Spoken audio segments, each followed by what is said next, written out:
and we'll be talking about how they go about distorting what we have to say.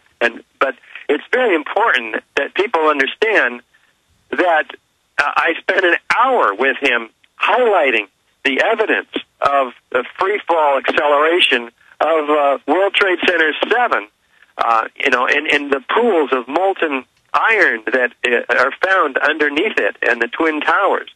And all of this evidence, massive expulsion of perimeter wall sections, 600 feet at 70 miles an hour, instant acceleration out of the side of the Twin Towers. No floors found at the bottom of the Twin Towers. Pulverized concrete, 90,000 tons of it. Richard, we got a break here in about 15 seconds. Stay there. We're going to come back because you talked about this Sunday, but a lot of people didn't hear it, about this guy being a big liar. So directly from Richard Gage, you're going to hear what happened when we get back after this quick break. Stay with us. Look at all these articles for people watching at prisonplanet.tv. LA Times, Fox News, Reuters, Houston Chronicle. Breaking, Charlie Sheen demands Obama meeting on 911 cover-up. Again, if he just came out for 9/11 Truth again, there wouldn't be as much attention. But if he comes out and wants to talk to Obama, it ignites massive debate. And that was his idea, and it's much bigger than the last time he went public. 24 hours into this, it is just exploding. Very, very exciting. Going back to Richard Gage, because I have this article here, Richard. I want to get back into the science, and this guy saying, promising you he'd put your science and your evidence in the film, and then even showing you a rough cut that did have it, and saying that was the cut. But have you seen where the federal government is going to indoctrinate kids on 9/11 and how the Police State and Patriot Act are good as part of 9/11 federally funded courses in the public schools? No, I'm not aware of that, Alex. Yeah, we're going to cover that later. We'll continue. So recap. Creative Differences, the production company that did the piece for National Geographic TV, the hit piece. First they said it wasn't a hit piece, was going to be fair. They promised they'd show your science. Continue. Well, yeah, they brought us down for the first interview, and I just mentioned before the break that we carefully laid out all of this information for them, and they're asking very intelligent questions, and they're nodding, and he was aware that we were telling the truth, and he was very impressed by it. I have to tell you that. This guy knows what's going on. This is not some kind of unconscious skepticism or something.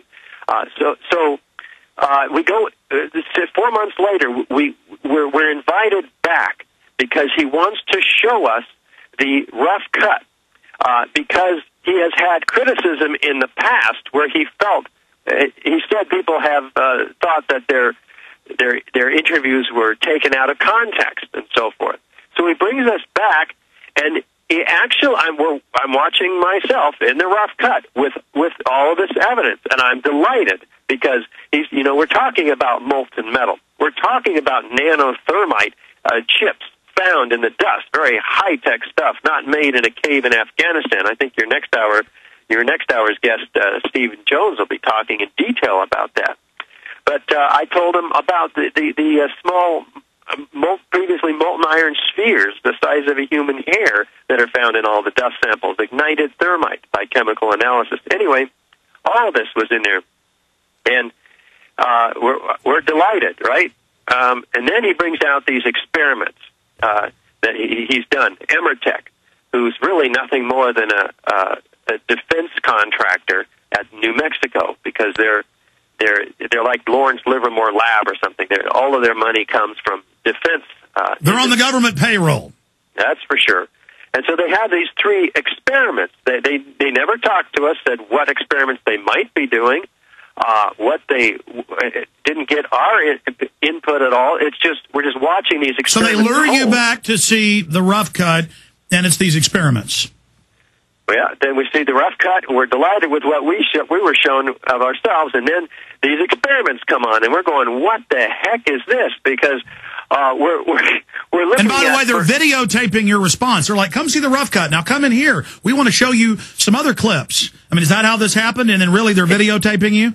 Yes, and the intent was not that they were going to use our responses in the final version. The intent was that, what did he say? we just want a record that you're happy with what you saw, basically. So this was a manipulation, clearly. And I have to tell you, this thermite experiment, for instance, where they, the beam where they put this 8-inch tall I-beam across 500 gallons of jet fuel and light it and put a 3,000-pound load in the middle of this I-beam, and we have in a couple of minutes temperatures rising very high and causing the failure of this beam. Well, first of all, had they talked to us, and even if they didn't talk to us, they should have known that NIST, in their investigation, hired Underwriter Laboratories to develop an exact replica of the floor truss system with this composite deck of concrete and metal decking. And they had, under laboratory conditions, ASTM E119 is the test number. They put 2,000 degrees of fire under the truss and twice the known amount of loading on top of the floor system. And stay there. This is scientific. I don't want to interrupt this. Yes, the underwriting laboratories found it wouldn't happen. But see, one of their members goes public, releasing their report. They fire him. That's Kevin Ryan. Stay there. We're going to come right back with architect and engineer Richard Gage. Just a powerful information. Stay with us.